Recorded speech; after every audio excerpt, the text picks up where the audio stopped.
Welcome to the RealTrending podcast, where we speak to the brightest minds in real estate about leadership, business growth, trends, and strategy. I'm your host, Tracey Velt. I'm the Senior Director of Data and Content for HW Media. And today I'd like to welcome Jason Mitchell. He is the CEO of the Jason Mitchell Group in Scottsdale, Arizona. So welcome. Thank you. Thank you for having me. Yeah, I really want to start because I think to set up our whole conversation, the audience needs to really understand your business model. I know that you do a lot of referral business with lenders. You're a preferred partner for Zillow Home Loans, Rocket Home, Bank of America, Veterans United, and quite a few others. So tell me a little bit about your business model and how you developed it. It's very unique in the sense that one single platform brokerage, Jason Mitchell Real Estate, JMG, as we're called, JMG Holding Partners. In 34 states, we really 90% of our business comes from referral partners. And so we're not a traditional brokerage where we're just recruiting and hiring any agent who wants to transact and take a cut of the commissions or a cut of the transaction fees, and then supplying, technology and culture. Our bread and butter is we supply a tremendous amount of opportunity to the agents that work at JMG if they qualify and if they continue to do well.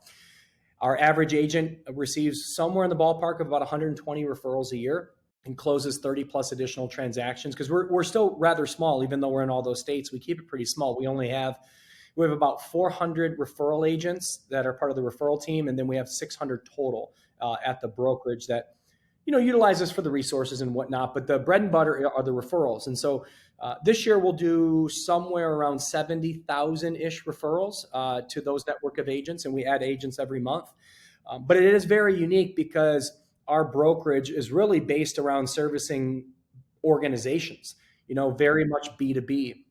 And so all of our systems and tech and everything that we do is centered around making sure that their client has a great experience with our agent. So we're always connecting the dots between either be loan officer and our agent, whether it be companies like Ideal Agent and somebody that wants to sell their home and send to us. You got Zillow, which is more not, typically before pre-qual when you talk about Zillow in itself, the Flex program. So there's a variety of partnerships, and we create customized campaigns for every single one of those partnerships. And we got it down now because we've been doing it a while. I kind of saw this future years and years and years ago. I'm from Detroit. And so I got a call one day from Rocket, which was at that time Quicken Loans, saying, hey, we have this referral program that you should be a part of. I have deep ties there, obviously. And, that was probably 2010. So this is 13 years ago. And so I started working their referrals, and I thought, okay, what I'm seeing here is that big business is starting to own the consumer, where I used to have access to the consumer first because the consumer would come to me. I started in real estate in 2002. So in 2002, 2003, 2004, even up until basically 2008, 2009, when the recession hit, consumers were going to Jason Mitchell, and Jason Mitchell was saying, talk to my lender and I'll set you up with my own search, because there was no Zillow at that time. There was no Zip Realty at that time. And so we were really the connector of everything as a real estate professional, where today we're more facilitators. People find their own home online. They go to Zillow, they go to Realtor, they go to, wherever. And then a lot of times now they're actually calling a lender first and getting pre-qualified. So we become, in a sense, the last piece of the puzzle. These organizations now want to make sure their clients that they're paying the money for in terms of marketing dollars, they want to make sure that client has a great experience. So what they're doing is they're sending those clients to groups like mine to ensure that that client experience is top notch, because quite frankly, they have their reputation on the line now. And I know you know this, Tracey, but that's the whole thesis of Flex. Flex is, hey, we had agents that were paying all this money for leads, and only 48% of them picked up the phone when a client wanted to talk to them, and you're paying for it. And what ended up happening was Zillow said, this is brand risk. Like, we can't have people not picking up the phone if they're contacting them through Zillow. That leaves a bad taste in our mouth. So they pivoted their entire strategy because the consumer wasn't getting serviced. And so now with Flex, as an example, agents are beholden to Zillow's expectations and guidelines. And if you don't meet those, you're gone. And so it's about a better consumer experience. But this is the future of real estate, B2B. I mean, and it's not stopping, and it's only going to get bigger. And so why do you think more brokerages or teams don't do the same thing that you're doing? Well, I don't think brokerages do because they're not built that way. Most aren't. True. Almost all of them aren't, right? Like you're not going to go to, no offense to anybody, but you're not going to go to Coldwell Banker and say, hey, what they have though is they have agents that qualify for some of their programs and they happen to be in a distribution pool. So for example, if, I don't know, say your local Berkshire branch has a relationship with Cardis for Relo, they'll send it to the Berkshire branch, they'll give it to whatever agents may qualify for that account. Now, a lot of times, so first of all, there's not enough business because one, there's no training around it, there's no campaigns, there's no tech built around B2B. Just like in brokerage, if you join a brokerage, it's not like they have, for team leaders, what they give them is they give them a different economic plan and they say, go build it yourself. Like they don't have a wireframe and everything necessary to be a very productive team. It's the same thing when it comes to referrals. And a lot of times brokers use those referrals as recruiting tools. Hey, come on over, I'll give you some leads. And the problem is it's not managed properly. And the problem is with big box brokers is there's a lot of layers to it. They're all regionals and then they have their divisions and like there's corporate and then there's the branches and they all run differently. So it's really hard. And that's where, because we built this from the ground up as a referral partner and as a servicer, our entire company is based off of a B2B platform. And so for us to take a new partnership, plug them in, build the campaigns, create awareness and training with our agents, that's what we do all day, every day. So it just happens to be our niche. Okay. So in your referral business, especially particularly with lenders, do you find that they refer to you more or you refer to them more? Like what is that mix of referrals? Yeah. So most of our lending partners are really big organizations. And Right. so they don't come to you and say, hey, we got business for you, give us business back.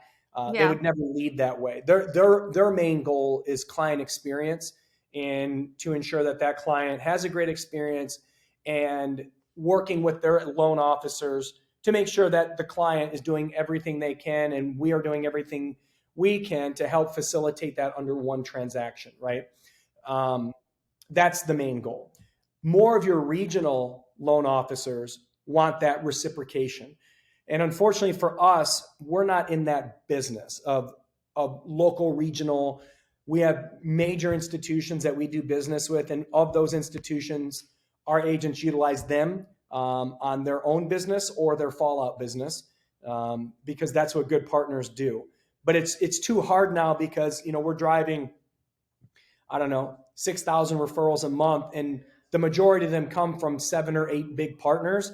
And so for us to take a small little, lending group like your local Fairway branch and say, let's partner up, it just doesn't work because I know I'll fail them. And I'll fail them because my model isn't built around reciprocation. It's built around client experience. So if you want to enhance your capture rate, if you want to have a great agent and a trusted agent, we're the group. But if you're looking for that 1-to-1 or 2-to-1, we don't have it. Okay. And so what makes a good partnership for you? Like what advice do you have or lessons learned do you have for others who might be interested in kind of working more of this business referral or B2B?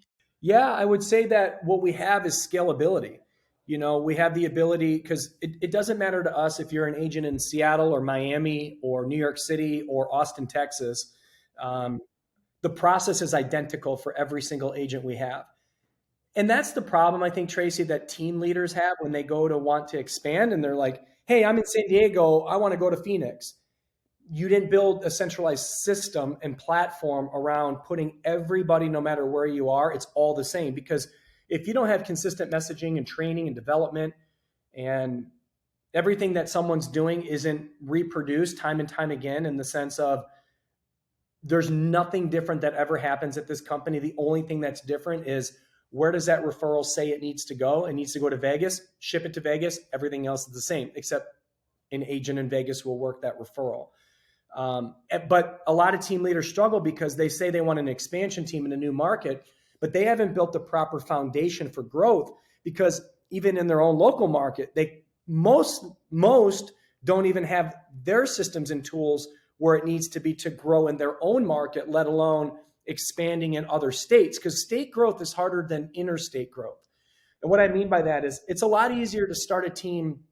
If you have a team in San Diego, it's pretty easy to go up to the OC, or it's pretty easy to go to LA. It's pretty easy to go into Riverside. You can go up to San Fran because it's all under the state of California. So you can still only have one broker, one marketplace leader, and all these agents. Where things get challenging is when you start opening up new states, because every state is different. Every state needs a broker. Every state or major MSA within that state needs a market leader. And there's nuance to each state. So expansion teams within state are much easier than expansion teams out of state. But a lot of people bite off more than they can chew at first. And, and for us, like I said, by the end of June, we'll have 36 states that we're operational in. We've washed, rinsed, repeated so many times. We just know how to do it at this point. But that was a huge, huge hurdle, and you got to hit the road. I was on the road so much trying to build and meet the right people. It takes time.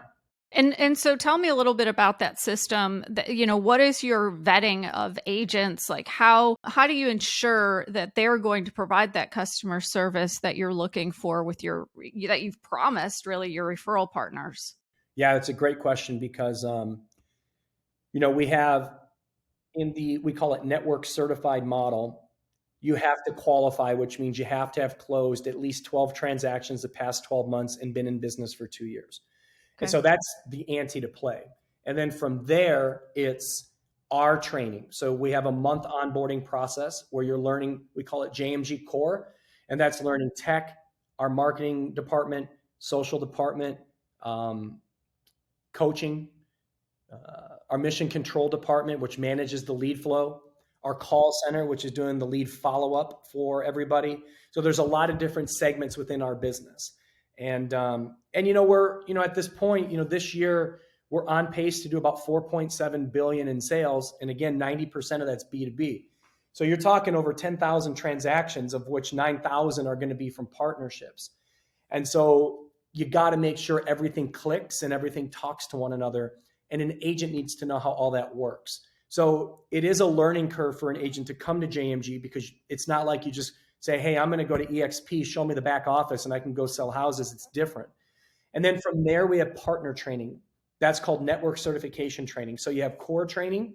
That's every agent at JMG. And then if you're a referral agent, you go through network certification training. That process is learning about partnerships, understanding all the rules and accountability from each different partnership, because not every agent's on every partnership. It's not possible. And so it's determining what partnership they're going on, training them on those partners. And then every month they have a coaching call with who's running that account to make sure any updates that partner has, any new things coming to the market, performance reviews. They have a call, whatever program you're on, every month you'll have an update call. So if you're on 4 partners, you're going to have 4 monthly calls going over those partnerships. And that's how we ensure accountability.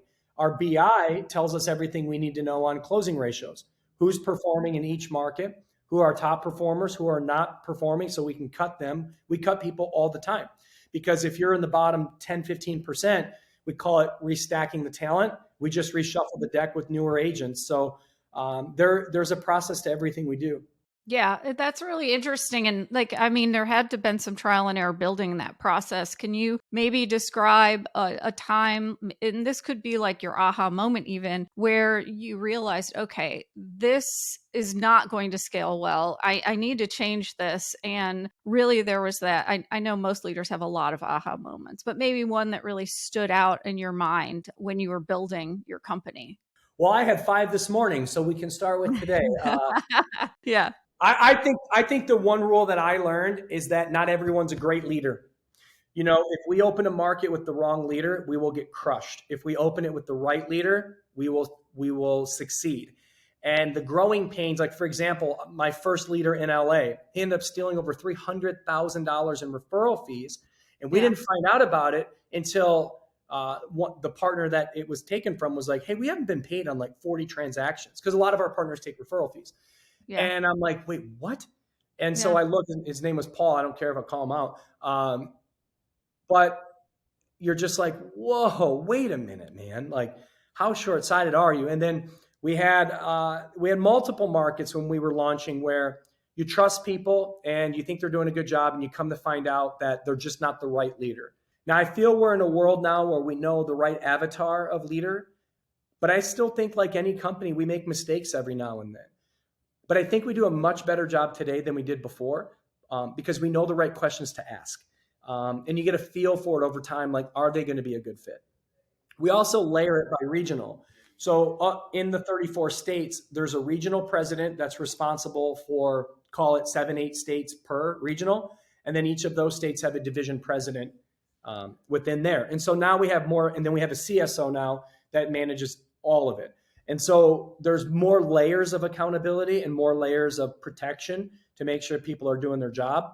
But leadership to me is the one thing that, I don't care who you are, if you're going to grow anything, if you don't have the right leaders in place, at some point it'll break, or at some point you're just going to do it all on your own. And what's the point of having a leader if you're the one that's going to be doing all the work? And you got to be able to trust your own process. So I would say it's all leadership. A lot of mistakes. I don't want to say a lot, but we certainly made mistakes putting the wrong people in places that we did. So other than being able to spot a criminal, what are some of those leadership, what have you learned makes a good leader, and how do you discover that? Communication is so critical. Are you available? Are you communicating? Are you paying attention? Like for us, number one will always be communication, because our partners want the highest level of communication. And whether that's good or bad, like, if you got bad news, you got bad news. Like, you didn't get the deal done, that's fine, but don't sit on it. Right. And then communicating with agents, so agents understand what the expectations are. We have agenda calendars for our division presidents. So every 2 weeks, there's a biweekly huddle, making sure that you're hosting your huddle, you're filling out your reports. Monthly huddle, going over the previous month's numbers, making sure that you're paying attention to your agents. It's those that just coast, right? They get an override, they get bonused out. They're also in production, and they decide when they want to look at things or when they want to govern. When you take that leadership role, it's leadership first, production second. And there's been growing pains with that too. Communication is the big one. Yeah, absolutely. And I want to kind of talk about this teamerage concept, because I feel like it's really, I don't know, it's really come into its own. I've heard so much about it, and even just seeing the progression of the real estate rankings, the 1,000 and Nation's Best, or America's Best, that RealTrends does. I think we kind of loosely identified a teamerage as having a profit margin of 50% compared with a brokerage per se. I don't know how, there are a lot of ways you could probably define it differently than that. But, we've done some research on that concept as well. And most of it has to do with lead generation. A team leader has a system for lead generation. But what are your thoughts on the concept, and what are you seeing the industry right now? I don't think it should be based on a percentage of margin. I mean, we don't take 50%. We take less than that, but I take less than that because I don't want to lose agents, right? Yeah. Even on self-gen, we're super generous on agent self-gen business. But there is a difference between company gen versus self-gen in terms of the split. Right. But I don't think it should be based on percentage, because not everybody operates their economics in the same way. And the ones that are actually more generous are doing better than the ones that are being more greedy. Because deals aren't as prevalent as they were over the past 3 years in terms of per agent. I think that it's about, if you're at a brokerage and you're identified as a team leader, that you just simply have, your team contracts, and that everybody rolls up through your umbrella. I think that people go to teams for a number of reasons. I think newer agents go there because they want more support, because a lot of brokers don't provide a ton of support. It might not be for leads. It might be just because I need to learn. Yeah. They may want mentors. And so, when they start doing business, they take a little bit more of an override, but they get a mentor on the team. When you talk about lead gen, I think that's the cherry on the top, right? Like, if you can find a team that has leads. But here's the difference, though, Tracey, is that a lot of team leaders I speak to, where they make a mistake, is they feel like they're doing their agents a favor by buying them leads or having a lead channel. And a lot of times what they're buying or what they're supplying is garbage. And the agents eventually don't want to work them. I've had so many team leaders that say, well, I don't know what their problem is. They get 100 leads a month. Well, where are you getting the leads from? Well, they're Google or they're Boomtown or they're leads that close at like less than 1%. And my response to them is, well, you're not working them. So what do you want them to do? Go through your mess and hopefully find gold. And when they get gold, they give you 50% of the gold that they find, even though they did all the work.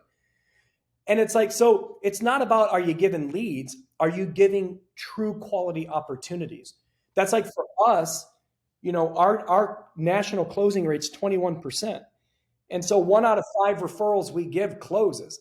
And when you have those numbers of knowing, I don't got to call 100 people to get 3 people in the car and hopefully 1 buy, that allows efficiency for agents and it allows them to do what they want to do, and that's sell houses. If you are trying to turn a real estate professional into a telemarketer, you're going to lose everybody. But you should have your ISAs providing scrubbed, quality, vetted clients to the agents before you just. So the model becomes, that's fine. You want to buy leads like that, great. But you got to have somebody vetting those leads out before you give them to an agent in the field. Are you willing to have that additional spend to your campaign to do so? So it really is how team leaders govern their own stuff, because a lot of times they have a jaded perspective on what they think is value and what really isn't value. In fact, you would argue that a lot of times it's a disservice. Hi, I'm McKenna Clay, Events and Programs Specialist here at HW Media, and I am here to invite you today to our next event this summer. You might be wondering, how do you build a resilient brokerage, or how are execs at companies like RE/MAX and Keller Williams being strategic? Well, you can learn from the greatest minds in real estate at this year's Gathering of Eagles event. Join us in Austin, Texas, June 18th through 21st as we bring together the most elite brokerage, association, and team leaders, C-suite leaders, and top producing agents to grow, network, and really set the pace for what's next in our industry. As a valued podcast listener, we're offering 25% off the event just for you. Use the code podcast23 on the events page on realtrends.com. Again, that is podcast23, and we can't wait to see you in Austin. Well, and so what do you think are some mistakes that brokers are making as it relates to teams? I've talked to brokers who are completely against, they don't want any teams at their brokerage. And then I've talked to brokers who embrace teams and really partner with them rather than treat them as, another agent or a top agent. They treat them as a true business. So what do you feel like are some things brokers can do to better facilitate that relationship, or are there some things that they're not doing that they should be? To me, getting good teams, we love our team model, and we do, because if you get good teams under your organization, they really manage themselves. Yeah. The only thing we got to provide is great technology for reporting and visibility for their agents, and making sure that, we provide a good culture, but you also got to give them a good economic split. If you're a team at JMG, it's 95.5 with a 30K cap. And then there's transaction fees, but we're super generous on that because teams do their own thing. And as long as they stay compliant, you don't really got to manage a whole lot. Agents are harder to manage than teams because team leaders hopefully do the management for you. So we encourage teams. We love having teams. We have some big teams. And so it's really important, though, that what brokers need to understand too, when you bring a team over, it's just like an agent though too, Tracey. Like what I say is, the minute that you start bringing people into your team, JMG is basically just a big team, right? We have a responsibility that we can help you and that we can provide value, more value than you have elsewhere or what you had before. And part of that value is their brand. A lot of brokerage that have teams, they don't even allow them to have their team branding. Well, if I'm a team leader, I'm leaving that place right away, because quite frankly, if you're not going to let me build my own brand name, I can't be associated with this as long as we're in compliance, right? And legal. But as an agent, I was the number one agent in Arizona in 2016, 17, and 18, right? And so I was at a brokerage that allowed me to brand me. They didn't care about the brokerage. They cared about me. And that's who I wanted, because nobody even knew who my home group was when I was in the field selling. They didn't care about my home group. They wanted Jason Mitchell, because Jason Mitchell has a track record. So it was my brand. And I was fortunate enough to be with a brokerage that allowed me to have that. But there's a lot of brokerages that don't. It's about the brokerage, then the agent, or then the team name. And I don't know why. Like, there's no egos here. It's all about selling houses, right? Like, the egos have got to go out the window. That's why, the Jason Mitchell group, it always used to be the Jason Mitchell group, JMG. It's just JMG. Like, no one needs to know what it stands for. It's like EXP. No one needs to know what it stands for. Who cares? Like, I don't have an ego in this. I just want to provide a ton of value to our agents and to our teams. But there's a lot of still, I think we're weeding through it. There's just a lot of old school mentality right now out there still. Old traditional style brokerage that, you can see it. Look, yeah. When Compass loses $100 million a quarter, and these major companies are losing all this money, and they have more tools and systems than the traditional brokerage in your local area, at some point you can't afford to run traditional brokerage because you can't keep up. And so what they do is they fold in. They'll find other brokerages in their market center to fold into, or do a little acquisition or something like that. It's a very challenging business running brokerage, very challenging, because you have, and I think this actually changes there's a lot of companies that have the 100% models now with very little transaction fees. Mm-hmm. And I can tell you at some point, those will go away because they can't keep the lights on. Like, an agent has to understand, if you go to 100% brokerage, ask yourself, what do you expect to get? Because if you expect to get the world, that's just unrealistic expectations. Now, if you join a brokerage like that's 70-30 or 80-20, they're taking a little cut from your commission. And the only question you have to ask yourself is it worth it? Like, are the tools, systems, and support and everything they provide you, is it worth the 20%? Is it worth the 15%? Is it worth the 30%? See, for us at JMG, we're 80-20 on self-gen, but you're going to get 100 plus referrals a year to add to your book of business and close an extra 25, 30 deals. I'll do that deal all day long. I wish that was out there when I was in the field. That's our bread and butter. But other companies that are offering, that have splits 20, 30%, what the broker owner has to ask themselves, can we justify that? And, I don't know. I don't know the value prop. I think it's easier for niche companies like the Douglas Ellimans of the world to have that kind of carve out, because it's very niche-y. They're in LA, they're in San Francisco, or New York City, Miami. These are very niche-y markets that service a very high-end clientele for the most part. So like my friend Mark McLaughlin, when he sold Pac Union, that's a very niche-y company. So there's a reason Compass bought them at such a good multiple, because Mark was charging 20, 30% to the agents, but it was worth it to them because they had a brand. So it just really depends. But, everybody, agent and broker owner, need to take a good look. Agent needs to say, is what I'm paying worth it, and am I happy? And the broker needs to take a good look and say, is what I'm charging bringing a value of where I can have an honest opinion with myself and say, well, that should be worth it. Yeah, and not all 100% companies are the same either. There's a 100% company like Remax, which is not a low fee 100%. Like, there are low fee 100%. So there is a little bit of a distinction between them. But the low fee brokerages have climbed the rankings of the RealTrends 500, in the past probably 5 to 8 years. So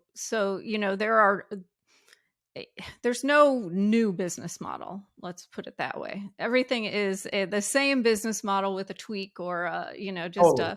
100%. Yeah. Now here's what I asked though, is that in those models, just because you're selling a bunch of houses doesn't mean you're making money. Right. And, and so like, it's tight. I know I was a partner at my home group, and when I left there in end of 2018, we had over 3,000 agents, and the company didn't make that much money. And so Well, let me say this. The company made good money, but it wouldn't make what you may have think 3,000 agent brokerage makes, because when you have that kind of agents, you need a lot of support and you Yeah. need a lot of tools and systems. And so, look, every brokerage is different. Where I agree with you 1,000% is it's just like one little tweak to say, Right. oh, we're real. Oh, we're the like, Yeah. hey, and that's great. If it works, it works. That I don't think that ever changes. I just Yeah. think that what agents need to ask themselves is, as things take our business for example, we're on the front line of receiving an incredible amount of referrals from the people that spend the most money in America to drive consumers to buy real estate, right? Well, agents can't compete with that. You can't outspend them. And so as the consumer gets harder to get to, how are agents going to find more ways to do business? And that's what I think your notion of when we see teams expand, it's because teams have a lot of these relationships to give agents the ability to add to their book of business.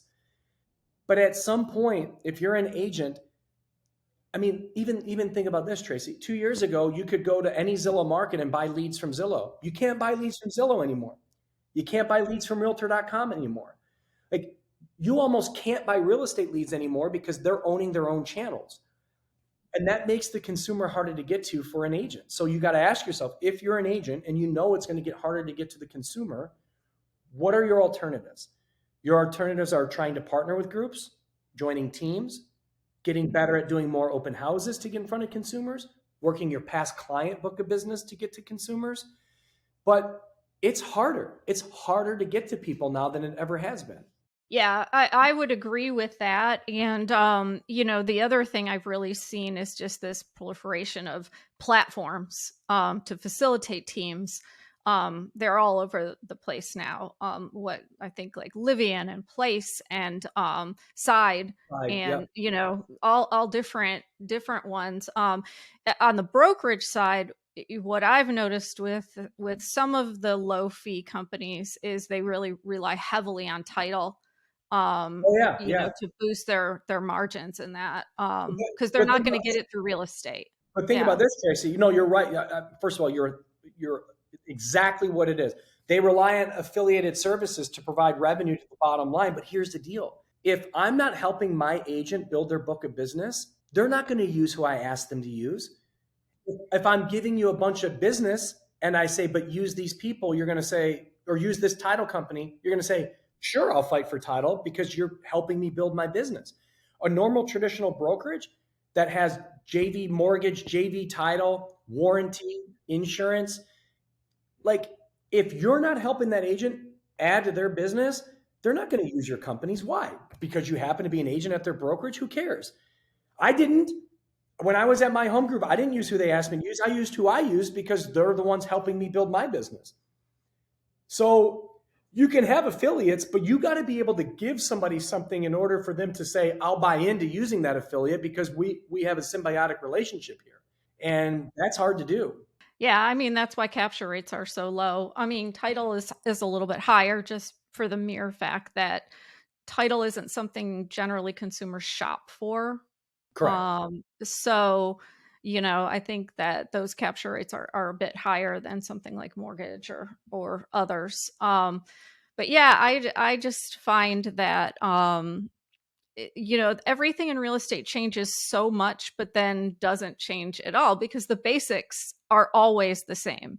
The relationships, the recruiting, the retention, the services. The services might change, might evolve, but yeah, the actual you know really it comes down to relationships and Totally. customer service. Yeah. Well, like I'll tell you what, I will, if I have a relationship, let's say I have a relationship with a great escrow officer, great, I'm going to use that escrow officer on my deals. But if all of a sudden somebody starts sending me a bunch of referrals or business that I can continue to do more and more and more business, and they say, hey, we'd like you to maybe use this title company instead, I'm leaving that relationship because I have to grow my book of business. But if you're not giving me that, I'm not leaving my relationships. There's no way. Yeah, definitely. Um, we're running a little bit short on time, but I want to get through the rest of these questions, so we're going to go a little bit longer. Yeah. Where do you see the most opportunity for brokers and team leaders today?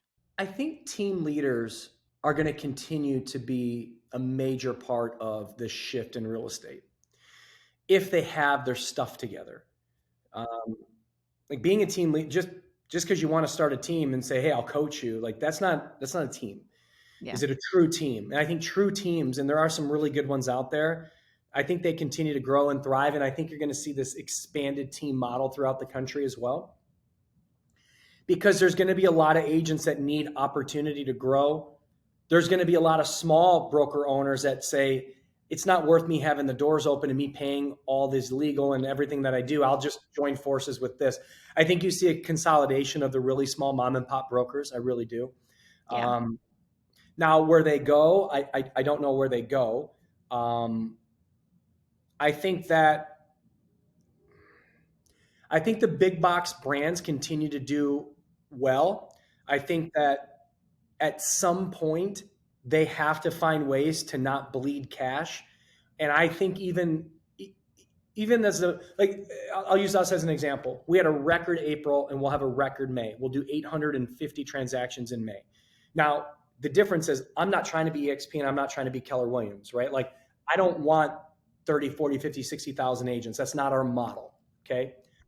But think about how much easier it is to manage that with 500, 600 agents and do that kind of production and have that kind of net profit. Everything just is easier.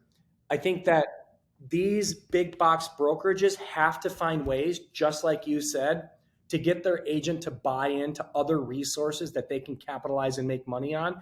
I think that's what Wall Street banks on. I think Wall Street banks on the fact that EXP has 90,000 agents. They're not making money in real estate transactions, but at some point they're going to figure out these 90,000 agents how to make them more money elsewhere to add to their bottom line.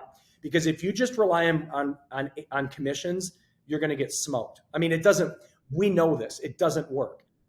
You have to have other avenues of business. You have to, whether that's solar, home security, JV mortgage, JV title, all that stuff. And also you got the CFPB out there wondering, are a lot of these agreements working and are they fair? So even with those, you caution to the wind, like you got to do it right. I think we've weeded out. I think what the past year has done is it took a lot of part-time agents and said, I got to go get a real job. Can't do real estate anymore. Or those agents that were doing 2-3 deals a year, 4 or 5 deals a year. Like we lost a lot of agents, but we lost the right agents. And we lost the right agents because they clearly weren't the truest of true professionals because they can't hack it when times get a little harder. And so the market share of agents should enhance this year. They should see that as people drop out, they get more opportunities. So I like the consolidation of our business right now. I saw a stat, and you know the stats better than I do, that this was the first year since 2008 NAR had less memberships, I think, than. What does that go to tell you? Real estate's hard. Like, stop looking at Josh and Matt Altman and Ryan on TV and Tarek, my buddy Tarek, and saying, this is so easy. They just made $200,000 on that house. It is hard. Yeah. It's so hard. And I'll tell you this, though, and I mean this from the bottom of my heart. If you work your butt off, it actually isn't that hard. If you just outwork people, it really isn't hard. And every year it will get better. So it's the people that look at the mindset of real estate as, when you say, hey, my first year I want to do 5 million in production, great. But then if you say next year I want to do 30 million, that's an unrealistic expectation. Like real estate is a ramp. It's 3, 6, 9, 15, 20, 30. Like it's years and years of building your book of business. And that's what I think the really the sweet spot of the JMG model is that, hey, we take a nice cut on the company gen business. But guess what? If we had 30, 40 deals a year to your book, those 30 or 40 people are going to start referring you their friends and family. And in year 2 and in year 3 and in year 4, we keep adding, they keep sending. We build this book of business for people unlike any other place out there. It's still got to put in the time and effort, right? But if you're not willing to get yourself up in the morning and say, I'm going to do 4 or 5 hours of an open house today, and I'm not going to just go to the office and have a coffee and check some email, and Maybe I'll go do a lunch with a title company. Like, that is not a day. That's not a day. A day is, how many people can you talk to that know that you do real estate? That's it. Yep. And having the communication skills to make those relationships without being overbearing as a, like, I think one of the biggest mistakes agents make when they cold call or call, even past clients or people they've done business with, is they say, hey, do you know anybody who wants to sell? Or do you know anybody who's looking for a home? I think that immediately turns people off. They're just like, oh, that's why you're calling me? Totally. Rather than, actually have something of value to offer them. And like, hey, did you know you're in your neighborhood, homes are up, X number of percentage, blah, blah, blah. And leave it at that, because they'll remember you and they will refer you. One of the things that I did that I talk about sphere becomes critically important in this business, and sphere of those that have influence, not influence like Instagram or TikTok or any of that garbage. Right. What I'm talking about is, if you work with somebody that is a director, if you work with somebody that has influence at their organization, my next step is to get into that organization. Now, forget about the referral partners. I'm talking in generality. Like, so for example, when I started working with Quicken, I started working with a lot of their loan officers. I would sell them their personal homes out here in Phoenix. And what I would do when they closed, they would have balloons, a great welcome closing gift. And people would be like, oh, what happened? You bought a home, this and that. And guess what I would do? Every month, I would buy the office lunch. And it would cost me $3,000, $4,000. But you know what? Yeah.